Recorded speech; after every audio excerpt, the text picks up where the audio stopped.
Hello commandos, welcome to Biomentors classes online.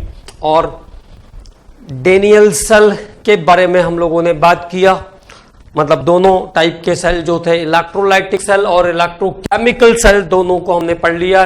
तो electrolytic sales क्या होते हैं? जो इलेक्ट्रिकल एनर्जी को केमिकल एनर्जी में चेंज करते हैं, वो इलेक्ट्रोलाइटिक सेल, जिसका एनोड जो है वो पॉजिटिव है, कैथोड नेगेटिव है, ठीक है। और फंक्शन उसका है इलेक्ट्रोलाइसिस के फिनोमेना को परफॉर्म करना, मतलब मेटल्स या केमिकल्स को लिबरेट करना उसका फंक्शन है, ठीक है। इसके बाद हम लोग बात कर रहे थे इलेक्ट्रोकेमिकल सेल के बारे में, जिसको गैल्वेनिक सेल या वोल्टिक सेल भी कहते हैं। It is also known as galvanic cell और वोल्टिक सेल। और इस टाइप के सेल में, in this type of cell, the chemical energy is converted into electrical energy. और इस टाइप के सेल में केमिकल एनर्जी इलेक्ट्रिकल एनर्जी में चेंज होती है by the spontaneous redox reaction, by the spontaneous redox reaction, ठीक है। और इस सेल का एनोड जो है वो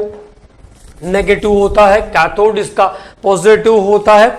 and the first constructed Daniell cell, जिसका डिस्क्रिप्शन हमने पढ़ा, where zinc rod is present in zinc sulfate solution and copper rod is present in copper sulfate solution, where a glass tube is present between both the solution, this is known as salt bridge, जिसको हमने salt bridge कहा। Zinc rod more reactive होता है, इसलिए वो anode के जैसा काम करता है। कॉपर रॉड लेस रिएक्टिव होता है, इसलिए वो कैथोड के जैसा काम करता है। एनोड पर हमेशा ऑक्सीडेशन का प्रोसेस होता है, चाहे वो किसी भी नेचर का सेल हो, पॉजिटिव या नेगेटिव, उससे फर्क नहीं पड़ता। एनोड पर हमेशा ऑक्सीडेशन और कैथोड पर हमेशा रिडक्शन का फिनोमेना होता है। तो एनोड पर जब ऑक्सीडेशन होगा तो जिंक रॉड जो है धीरे धीरे इलेक्ट्रॉन लॉस करेगी और घुलती जाएगी। ये इलेक्ट्रॉन बाया मेटल वायर, बाया सर्किट ट्रांसफर होगा कॉपर सल्फेट के सॉल्यूशन की तरफ या कॉपर रॉड की तरफ, ठीक है ना, कॉपर रॉड की तरफ। और करंट का फ्लो, आयंस का जो फ्लो होता है, it is through the salt bridge, और आयंस का फ्लो सॉल्ट ब्रिज के थ्रू होता है। यहां तक हम लोगों ने बात कर लिया था। इसके बाद मैंने आपको बताया कि सॉल्ट ब्रिज जो होता है वो यू शेप का ग्लास ट्यूब होता है। It is U shape glass tube in which potassium nitrate, KNO3 और पोटाशियम क्लोराइड, अमोनियम नाइट्रेट जैसे इलेक्ट्रोलाइट को अगार अगार और जिलेटिन के साथ बॉईल करके सॉलिड जेली के फॉर्म में भरा जाता है। और इसमें उन इलेक्ट्रोलाइट्स का या उन सब्सटेंसेस का यूज हम करते हैं जिनके आयंस का वेलोसिटी, जिनके आयंस की मोबिलिटी आफ्टर डिसोसिएशन सेम होती है, ठीक। और सॉल्ट ब्रिज क्या क्या काम करता है? सॉल्ट ब्रिज इलेक्ट्रिकल सर्किट को कंप्लीट करता है, सॉल्यूशन को आपस में मिक्सिंग अलाउ नहीं करता, सॉल्यूशन को मिक्स नहीं होने देता है, आयंस के इक्विलिब्रियम को मेंटेन करता है, maintain the equilibrium of ions, okay. तो this is the function of the salt bridge. ये सॉल्ट ब्रिज के इंपॉर्टेंट फंक्शंस हैं। इसके बाद हमने इस सेल रिएक्शन के बारे में बात किया, where zinc copper sulphate, zinc copper sulphate, और चेंज होने के बाद after reaction zinc sulphate plus copper solid, okay. तो zinc solid to copper sulphate aqueous, अब यहां पे आ गया zinc sulphate aqueous plus copper. तो this is the cell reaction, ये इसका कंप्लीट सेल रिएक्शन है, जिसमें मैंने आपको बताया कि ये सिंगल जो लाइन है वो इस बात को शो करती है कि दोनों इलेक्ट्रोड अलग अलग सॉल्यूशन के अंदर हैं, और double line indicate the salt bridge, मतलब सॉल्ट ब्रिज यहां पर प्रेजेंट है, ये इस बात को शो करता है, ठीक है। And how to calculate the EMF of the cell, electromotive force कैसे निकालेंगे इस सेल का? तो EMF निकालने का फॉर्मूला होता है EMF of electrode potential of cathode minus electrode potential of anode, E of cathode minus E of anode, ठीक है। इसको हम ऐसे भी लिखते हैं, E of right minus E of left, E of right minus E of left, electrode potential of right side minus electrode potential of left side. It means cathode is always present right side. Cathode in galvanic cell, cathode always present at the right side. In galvanic cell, cathode is always present at the right side. If concentration of solution is 1 molar, if concentration of solution is 1 molar, और अगर solution का concentration 1 molar है, if the concentration of solution is 1 molar, then E equal to E naught. उस समय electrode potential standard electrode potential के बराबर हो जाएगा, and this time electromotive force is E naught of cathode minus E naught of anode. तो यहां पे क्या हो जाएगा, E naught of cathode minus E naught of anode, E naught of cathode minus E naught of anode. ऐसे भी लिख सकते हैं E naught of right minus E naught of left. Okay, तो E naught of right minus E naught of left से भी हम निकाल सकते हैं. तो this is the calculation of EMF electromotive force, जो कि दो सेल के पोटेंशियल का, दो सेल के दो इलेक्ट्रोड के बीच का पोटेंशियल डिफरेंस है जब कोई करंट फ्लो नहीं हो रहा है सेल में, तब इनसाइड द ओपन सर्किट. इसको कहते हैं EMF. मैं एक बार उसका डेफिनेशन आपको बता दूंगा, पहले इस बारे में बात कर लेते हैं थोड़ी सी और.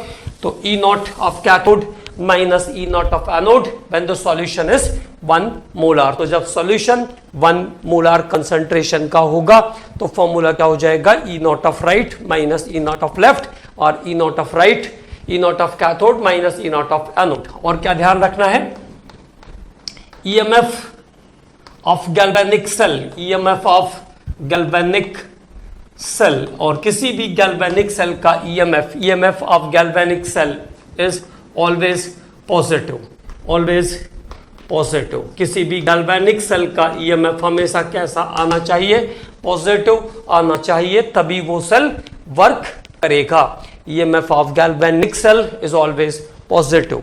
Okay, if mathematically it is negative, if mathematically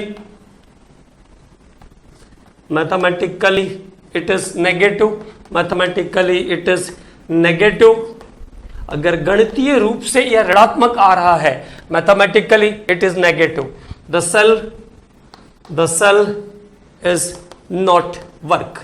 आप बनाने को आपकी इच्छा है, कुछ भी बना लो, लेकिन वो सेल काम नहीं करेगा. ठीक है, जैसे इलेक्ट्रोड्स के डिफरेंस, पोटेंशियल के डिफरेंस के हिसाब से जिंक का रॉड मोर रिएक्टिव है कॉपर रॉड से, तो नेचुरल फिनोमेना के हिसाब से, स्पॉन्टेनियस रिएक्शन के हिसाब से जिंक को एनोड होना चाहिए और कॉपर को कैथोड होना चाहिए. अगर आपने जिंक रॉड को कैथोड पर लगा दिया और कॉपर रॉड को एनोड पर लगा दिया तो नेचुरली ये सेल काम नहीं करेगा.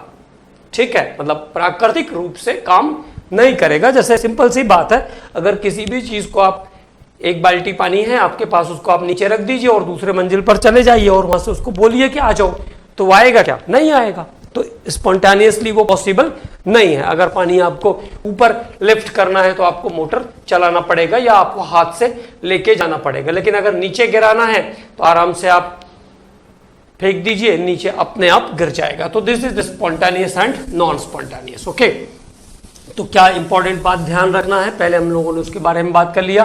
EMF of galvanic cell is always positive, मतलब कैलकुलेशन पर EMF हमेशा पॉजिटिव आना चाहिए, और अगर नेगेटिव आ रहा है तो इसका मतलब है कि वो सेल काम नहीं करेगा. This is not working cell. बनने को तो बन जाएगा लेकिन काम नहीं करेगा. ठीक है, तो ये एक इंपॉर्टेंट बात है, इसको ध्यान रखना है. इस पे 1-2 प्रॉब्लम्स हम लोग करेंगे, और भी बहुत सारे क्वेश्चन इस पे करना है, लेकिन उसके लिए अभी बीच में एक टॉपिक पढ़ना पड़ेगा. तो पहले हम लोग 1-2 क्वेश्चन सिंपली कैसे आते हैं इस पे क्वेश्चन, उसकी बात कर लेंगे अभी, है ना.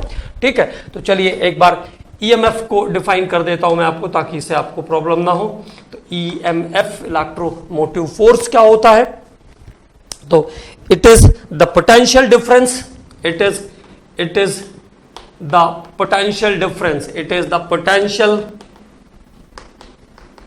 difference, it is the potential difference between, it is the potential difference between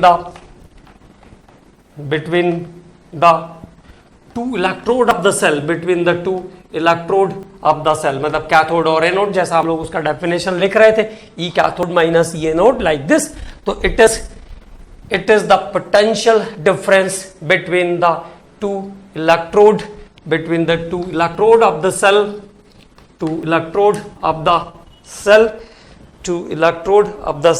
when no current is flow,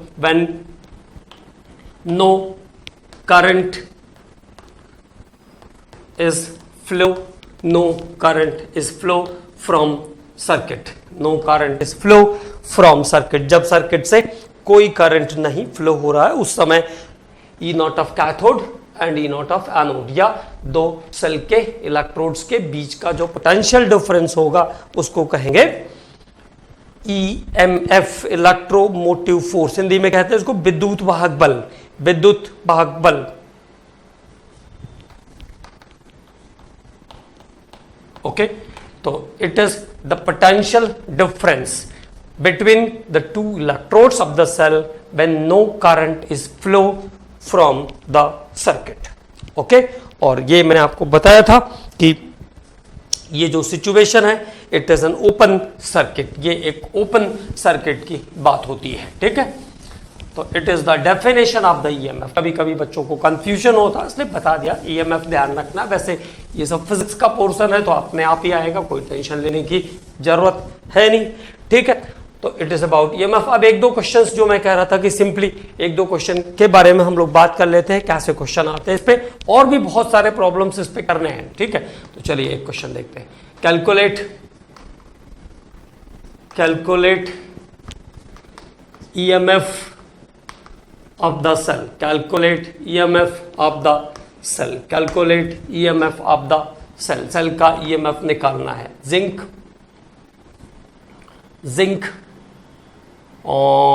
zinc copper sulphate 1 molar is converted into zinc sulfate 1 molar copper, है ना. और E naught for zinc 2 plus to zinc is -0.76 volt, और E naught for copper 2 plus to copper is +0.34 volt. तो इस condition में जो given condition है cell के लिए, यहां पे इस सेल का ईएमएफ निकालना है. ठीक है, तो इलेक्ट्रोमोटिव फोर्स कैलकुलेट करना है. ठीक है, तो इस कंडीशन में देखो क्या हो जाएगा.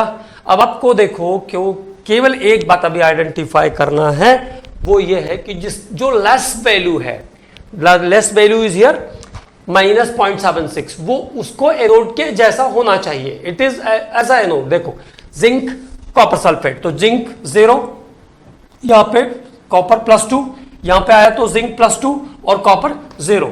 It means zinc is oxidised, copper is reduced.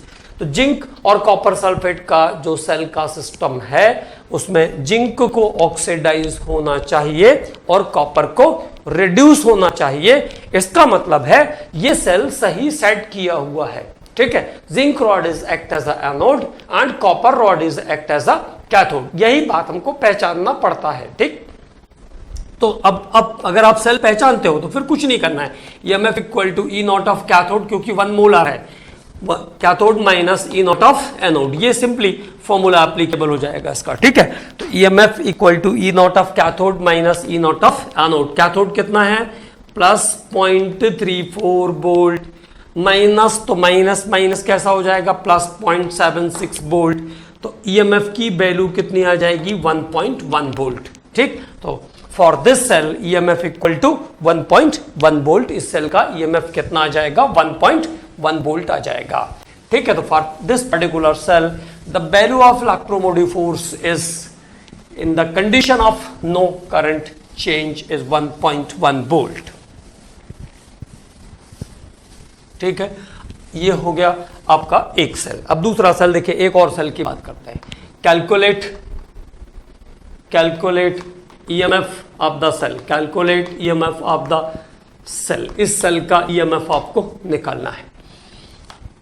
Cu solid plus 2AgNO3 1 molar is converted into CuSO4 1 molar to Ag. Okay, now the cell is here. Copper 0 से 2 plus. Copper is more reactive than silver. This is correct. ये हमको और clear हो जाएगा जब हम electrochemical series कर पाएंगे, देखिए कितना लेंदी होता है। मैं कब से कोशिश कर रहा हूं कि हम लोग इलेक्ट्रोकेमिकल सीरीज तक पहुंच जाएं, लेकिन पहुंच ही नहीं पा रहे। ओके, तो Cu से Cu2 प्लस और Ag प्लस टू Ag, तो this is correctly setted cell. और E naught for copper 2 plus 2 copper is plus 0.34 volt, and E naught for silver plus 2 silver is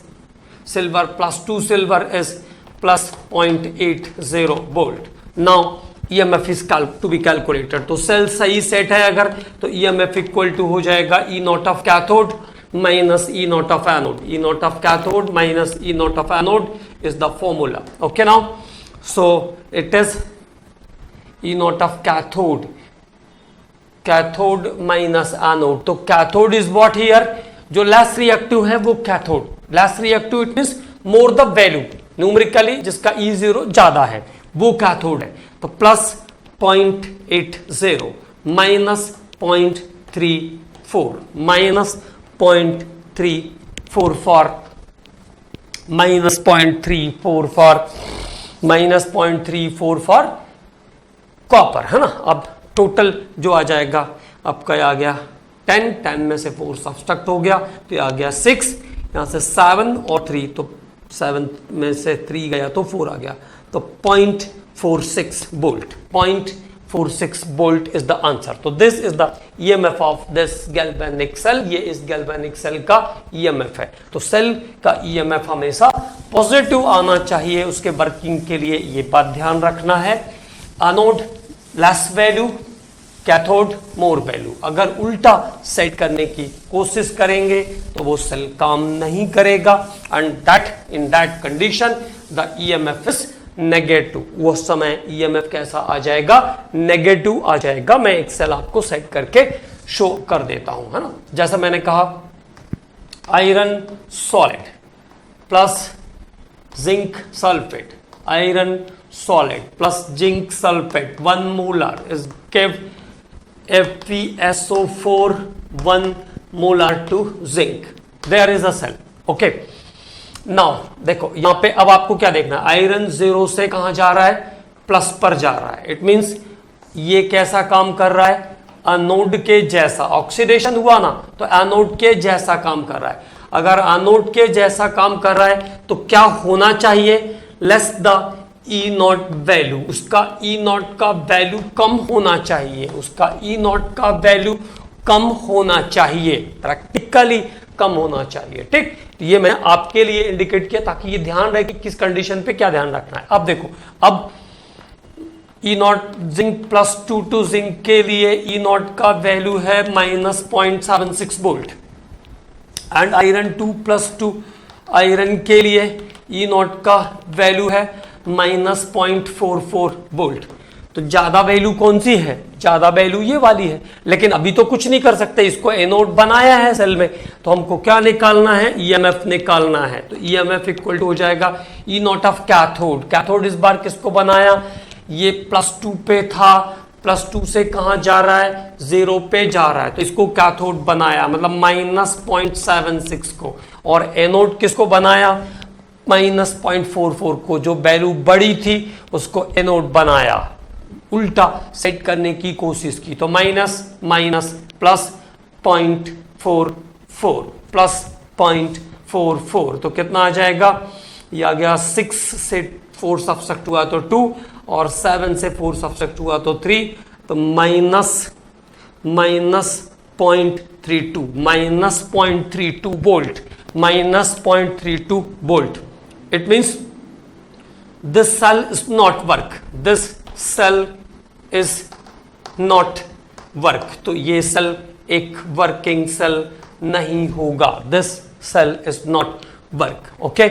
minus में आ गया E0 का value, तो वो cell काम नहीं करेगा। मतलब हमको ये देखना पड़ता है इसमें कि सेल सही सेट है या नहीं। अगर सही सेट है तो सिंपली फॉर्मूला एप्लीकेबल हो जाएगा। और अगर जैसे यहां पे लेस वैल्यू जो थी उसको एनोड बनाया, जबकि मोर वैल्यू जो थी उसको एनोड बनाया। मोर वैल्यू को हमेशा क्या बनना है, कैथोड बनना है। मोर वैल्यू को एनोड बनाया तो इसका मतलब वो सेल काम नहीं करेगा। तो ये सब बातें केयरफुली हमको देखना पड़ता है क्वेश्चन में। बाकी क्वेश्चन में कुछ है नहीं, आपको पता, सिंपल सी तो कैलकुलेशन है।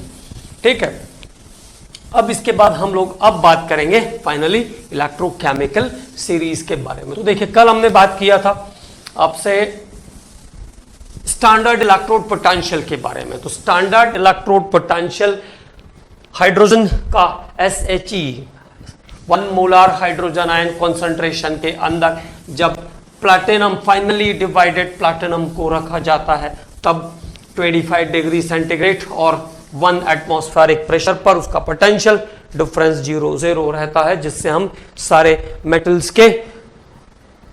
सारे मेटल्स और नॉन मेटल्स के पोटेंशियल को इक्वेट करते हैं। ये पता करते हैं कौन मोर रिएक्टिव है, कौन लेस रिएक्टिव है। मेटल्स और नॉन मेटल्स के लिए ये कैरेक्टर ऑपोजिट रहता है। मेटल्स का जो रिएक्टिविटी है वो रिडक्शन पर बेस है, जबकि नॉन मेटल्स की जो रिएक्टिविटी है वो ऑक्सीडेशन पर बेस है। तो फर्स्ट ऑफ ऑल हम लोग बात कर लेते हैं इलेक्ट्रोकेमिकल सीरीज के बारे में। इलेक्ट्रोकेमिकल सीरीज हिंदी में इसको कहेंगे विद्युत रासायनिक श्रेणी। इलेक्ट्रोकेमिकल सीरीज तो बहुत ही इंपॉर्टेंट है। इलेक्ट्रोकेमिकल सीरीज है ना, जैसे पीरियोडिक टेबल मैंने आपको कहा याद करना है, वैसे ही इलेक्ट्रोकेमिकल सीरीज में भी मोस्ट ऑफ द एलिमेंट्स को आपको याद करके रखना है। कम से कम ये आपको पता होना चाहिए कि कौन किधर आ रहा था, है ना, ताकि आपको प्रॉब्लम्स, जैसे अभी ये आइडेंटिफाई करना पड़ा कि ये एनोड है, ये कैथोड है, तो कौन सा एनोड कौन सा कैथोड होना चाहिए और किसको बनाया है। तो ये सब चीजें प्रैक्टिकली हम तभी कर पाएंगे जब हमको इलेक्ट्रोकेमिकल सीरीज पता होगी। तो arrangement of elements, arrangement of elements according to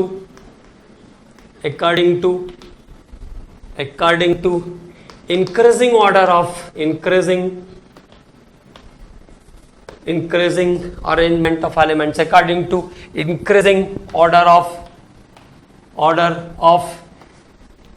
its reduction electrode potential. हम रिडक्शन इलेक्ट्रोड पोटेंशियल के टर्म पर जा रहे हैं, है ना, ऑक्सीडेशन भी रहता है।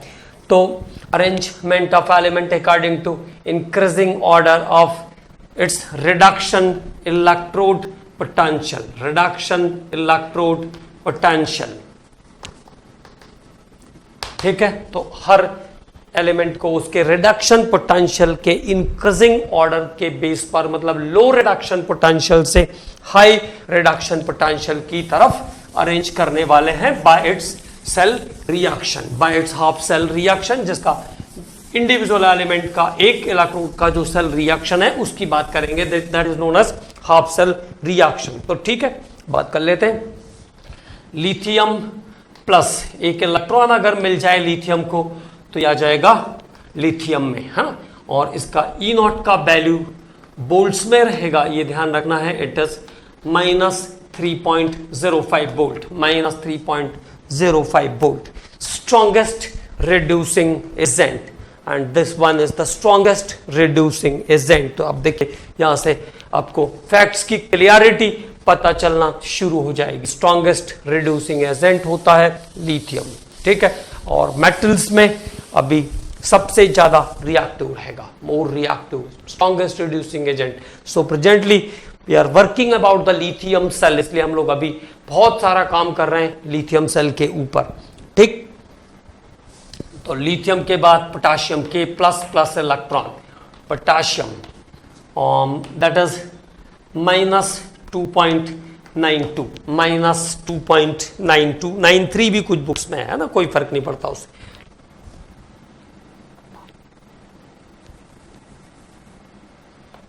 Barium 2+2 electron to barium metal, -2.90, जो इंपॉर्टेंट एलिमेंट्स हैं उनको मैं लिख रहा हूं, बाकी एक दो इधर उधर हो भी सकते हैं तो उनको भी ध्यान रखना है। अगर आपकी बुक में मिल जाए तो आप उसको ध्यान रख लीजिए, है ना। -2.87 -2.87 फॉर कैल्शियम।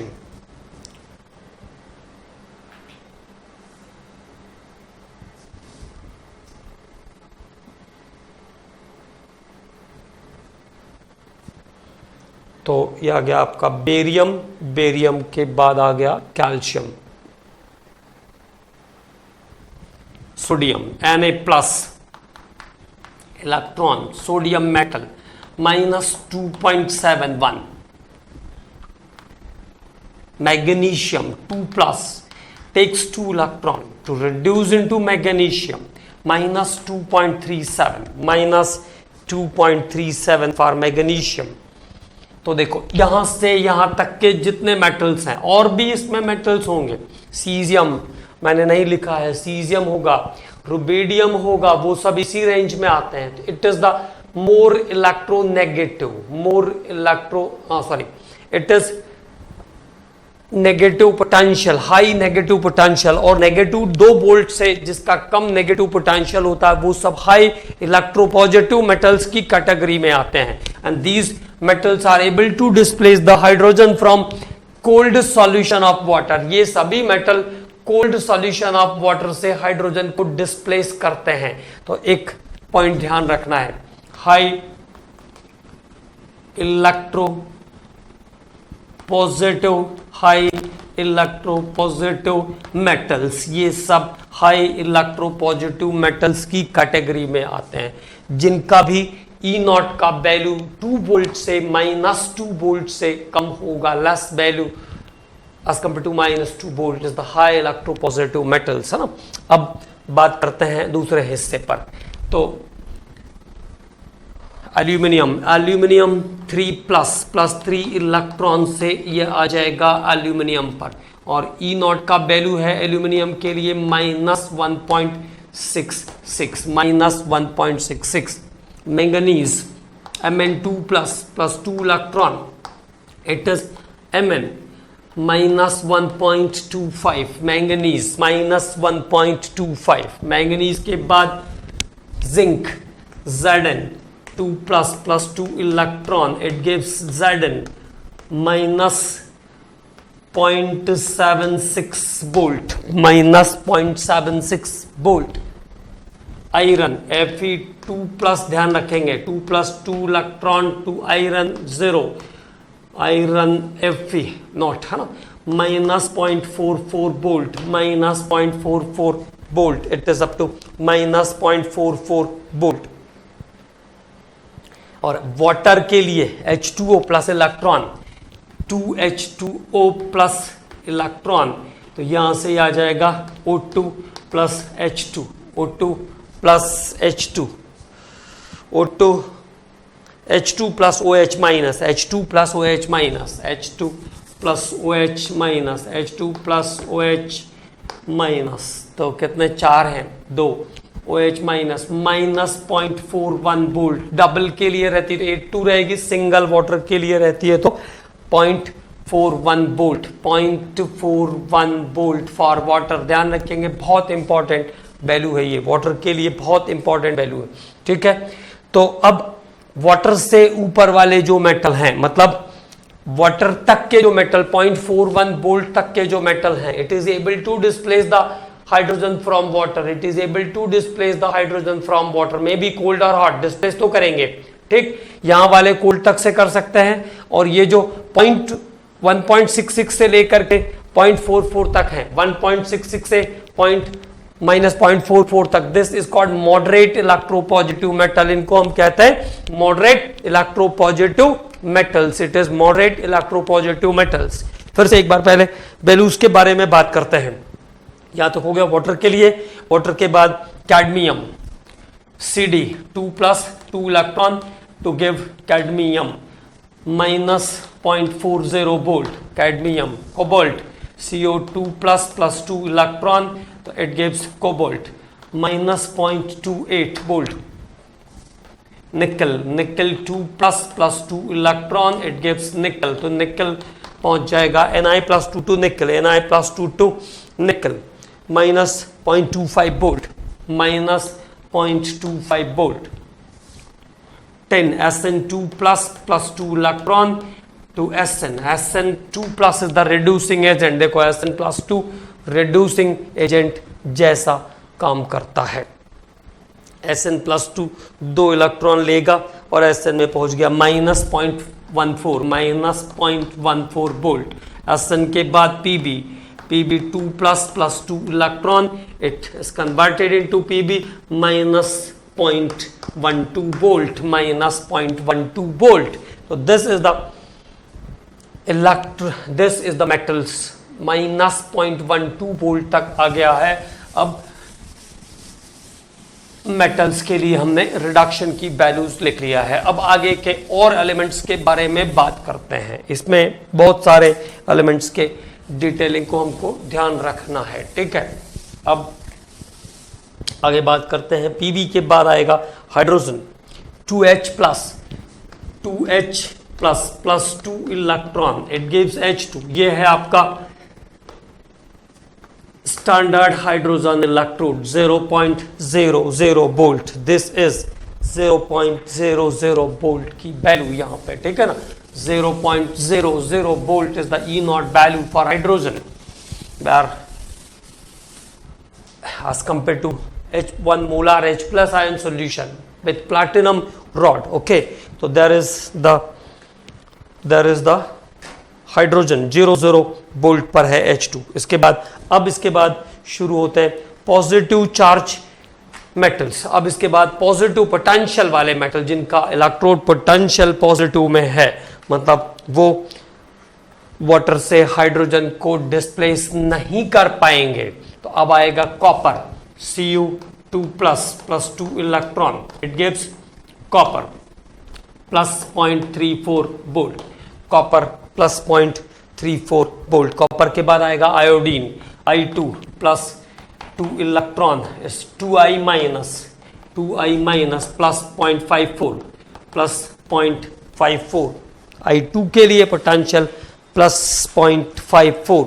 I2 के बाद अब एक और इंपॉर्टेंट आ रहा है ना, Fe3++1 electron, Fe3++1 electron, Fe2+ +0.77 volt, ठीक है। यहां पे ध्यान रखेंगे, यहां से एक था ये Fe2+2 2 इलेक्ट्रॉन लिया। अगर Fe2+ को 2 इलेक्ट्रॉन मिला और वो आयरन में गया तो E0 का वैल्यू कितना, -0.44।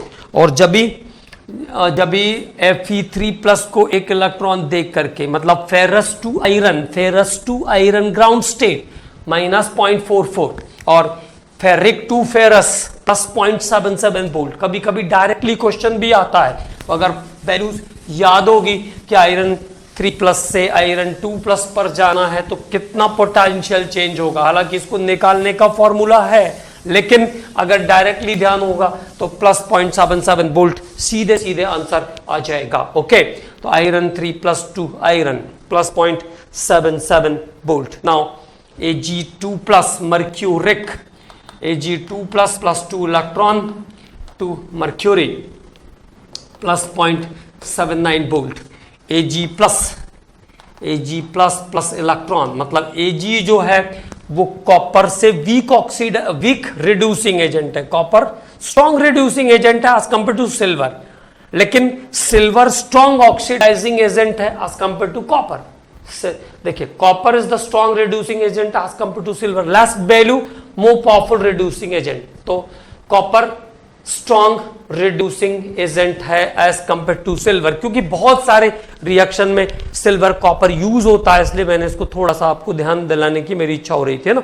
तो कॉपर स्ट्रॉन्ग रिड्यूसिंग एजेंट है, copper is the strong reducing agent, where silver is the strong oxidising agent. जिसकी वैल्यू ज्यादा होगी वो स्ट्रॉन्ग ऑक्सीडाइजिंग एजेंट होगा। तो silver is the strong oxidising agent. Here Ag +0.80, तो +0.80 पर आ जाएगा सिल्वर। नाउ सिल्वर के बाद हम लोग बात कर लेते हैं Br2 के बारे में। तो Br2+2 electron 2Br minus 1.06 plus 1.06. Okay, तो plus 1.06 for bromine. Next, platinum 2 plus 2 electron to platinum 2 plus 2 electron, platinum 1.20 volt. Platinum के बाद chlorine Cl2 plus 2 electron 2Cl minus plus 1.36 volt. तो आप जैसे देखो ब्रोमीन है और क्लोरीन है, तो which one is powerful oxidising agent? Chlorine is powerful oxidising agent, क्योंकि क्लोरीन का E0 वैल्यू ज्यादा है. जिसका E0 वैल्यू ज्यादा होगा वो उतना ही पावरफुल ऑक्सीडाइजिंग एजेंट होगा. तो chlorine is more powerful oxidising agent. तो this is about 1.36 gold. Au 3 plus 3 electron, it gives gold plus 1.54 volt और F2. तो F2 plus 2 electron is 2F minus plus 2.87. तो हाईएस्ट ऑक्सीडेशन, हाईएस्ट E0 का value है fluorine के लिए. तो fluorine is the strongest oxidising agent. Agent. ठीक है. अब कुछ कॉमन इंपॉर्टेंट पॉइंट्स लिखेंगे जिसके बेस पर हम अपने सभी क्वेश्चंस करेंगे, लेकिन वैल्यूज को थोड़ा सा ध्यान रखना है. कौन क्लियर आया है इस बात की जानकारी आपको होनी चाहिए, क्योंकि इसकी जरूरत पड़ेगी. ठीक है. और भी देखें, जिनको पूरे क्वेश्चन सही करने हैं उनके लिए तो कोई ऑप्शन है ही नहीं, उनको तो जानकारी रखनी ही पड़ेगी. और इलेक्ट्रोकेमिकल सीरीज के क्वेश्चंस भी सिंपल ही रहते हैं. अगर आपको एग्जैक्टली पता है तो कुछ भी टफ नहीं है इलेक्ट्रोकेमिकल सीरीज के क्वेश्चंस में. अब हम लोग बात करते हैं मेटल्स और नॉन मेटल्स. दो सीरीज में इसको हम डिवाइड कर देते हैं, तो हमको बात करने में इसमें आसानी रहेगी. ठीक है. तो importance of electrochemical series. Importance of electrochemical series. What are the importance of electrochemical series? मैंने जैसा कहा कि इसको हम दो पार्ट में डिवाइड कर लेते हैं.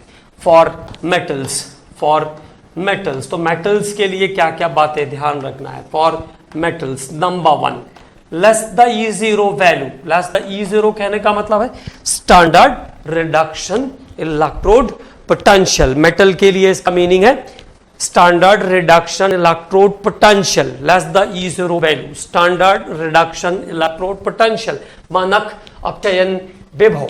ओके. तो less the E0 value, less the E0 value. Okay, less the E0 value. More reactive is the metal. More reactive is the metal. वो मेटल उतना ज्यादा रिएक्टिव होगा. More reactive is the metal. Next, less the E0 value. Again less the E0 value. Okay, less the E0 value. More powerful reducing agent. More powerful reducing agent. वो metal उतना ही powerful reducing agent होगा. Okay, दो statement clear.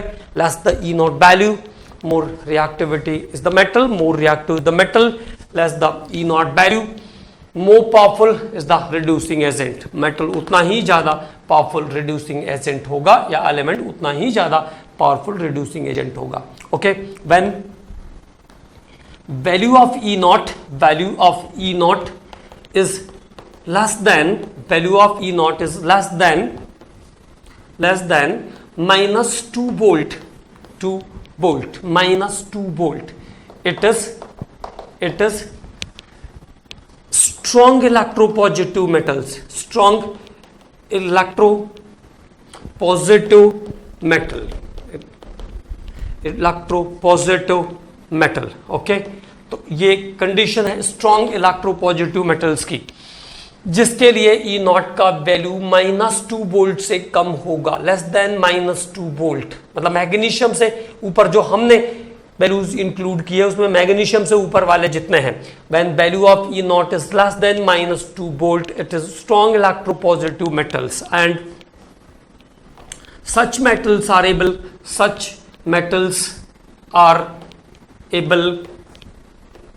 to displace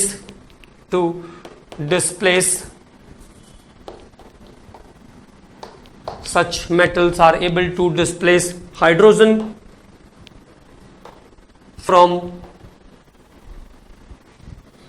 cold water and इस type के जो metals है वो cold water से हाइड्रोजन को डिस्प्लेस कर देते हैं। Such metals are able to displace hydrogen from cold water, और ये मेटल कोल्ड वाटर से हाइड्रोजन को डिस्प्लेस करेंगे। ठीक है, तो -2 वोल्ट से कम वाले जितने भी मेटल्स हैं वो कोल्ड वाटर से हाइड्रोजन को डिस्प्लेस कर देते हैं। एल्यूमिनियम कहां पे आया था? एल्यूमिनियम -1.66 वोल्ट पे आया था। Aluminium, zinc, aluminium, manganese, zinc, iron, aluminium, zinc, manganese, iron are the moderate electropositive metal, are the moderate electropositive metal, moderate electropositive metals are able to displace hydrogen quickly from hot water, quickly from hot water। ये hot water से hydrogen को तेजी से हटा सकते हैं, quickly able to displace hydrogen from hot water. लेकिन मैंने ऐसा कुछ नहीं कहा कि ये कोल्ड वाटर से नहीं निकालेंगे, कोल्ड वाटर से भी निकालेंगे, but the rate is very slow, है ना। कोल्ड वाटर से भी डिस्प्लेस करेंगे लेकिन उसका रेट बहुत कम होगा।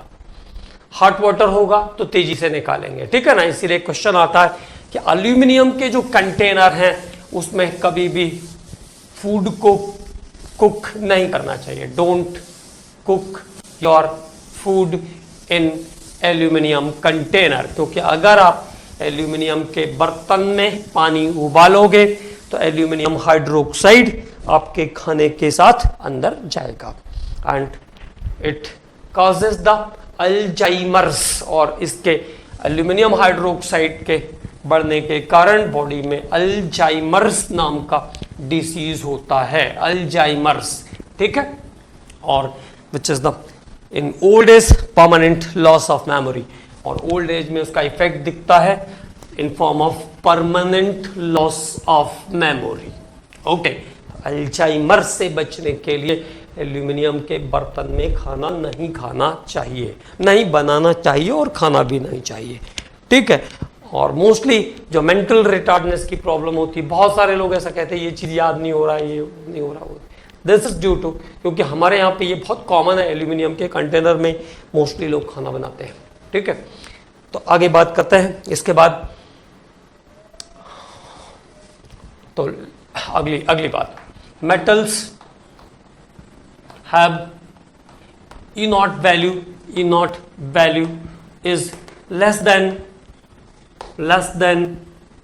-0.41 volt for water. Single water के लिए कहा था मैंने आपको, है ना। हालांकि बैलेंस करते समय मैंने डबल वाटर लिख दिया था, दोनों वाटर लिखा था, दो क्योंकि बैलेंसिंग के लिए ऐसा था, लेकिन सिंगल वाटर की बात है ये। तो metals have E naught values less than -0.41 volt are able to displace hydrogen from water, okay, maybe cold or hot। जो भी मेटल हाइड्रोजन से ऊपर आते हैं, जो भी मेटल वाटर से ऊपर आते हैं, मींस अकॉर्डिंग टू और सीरीज, हमने जो सीरीज बनाया उसमें ये कहां तक का लेवल आ रहा है, up to iron -0.44 volt iron तक का लेवल आ रहा है। तो लिथियम से आयरन तक के सभी मेटल हाइड्रोजन को डिस्प्लेस करेंगे वाटर से, मे बी कोल्ड और हॉट, क्विकली और स्लोली, बट डिस्प्लेसमेंट होगा। मतलब लेड और उससे नीचे वाले जो मेटल है वो वाटर से डिस्प्लेस नहीं कर पाएंगे हाइड्रोजन को। क्या ध्यान रखना है, metals have E not values less than 0.41 volt. अब है ना, अब अगली बात, metals have E naught value is more than 0.41 volt, more than 0.41 minus more than -0.41 volt, more than -0.41 volt. अब -0.41 वोल्ट के आगे की बात आई तो कौन कौन से मेटल आ जाएंगे आपके, cadmium, cobalt, nickel, cadmium, cobalt, nickel, lead, tin, copper, silver, platinum, gold. ठीक है, तो ये सभी मेटल्स आ जाएंगे। Metals have E naught value is more than -0.41 volt, like cadmium, cobalt, nickel, lead, tin, copper, silver, platinum, gold. Can not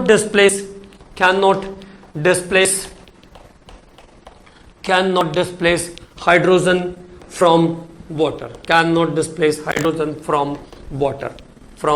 water, okay. ये metal water से hydrogen को डिस्प्लेस नहीं करते हैं। मतलब आप सिंपली ऐसा कह सकते हो कि अगर ये अपने प्योरेस्ट फॉर्म में है तो ये वाटर से रिएक्शन नहीं करेंगे। These metals do not react with water, ये मेटल वाटर के साथ रिएक्शन नहीं करते हैं। तो these metals are suitable for container, ये सभी मेटल कंटेनर बनाने के लिए, जिसमें खाने पीने की चीजें आप बना सकते हो या रख सकते हो, उनके लिए सुटेबल है, ओके। और अगले लेक्चर में इसको एक बार और ब्रीफ करते हुए फिर हम लोग एप्लीकेशन ऑफ इलेक्ट्रोकेमिकल सीरीज की बात करेंगे। Thank you commandos.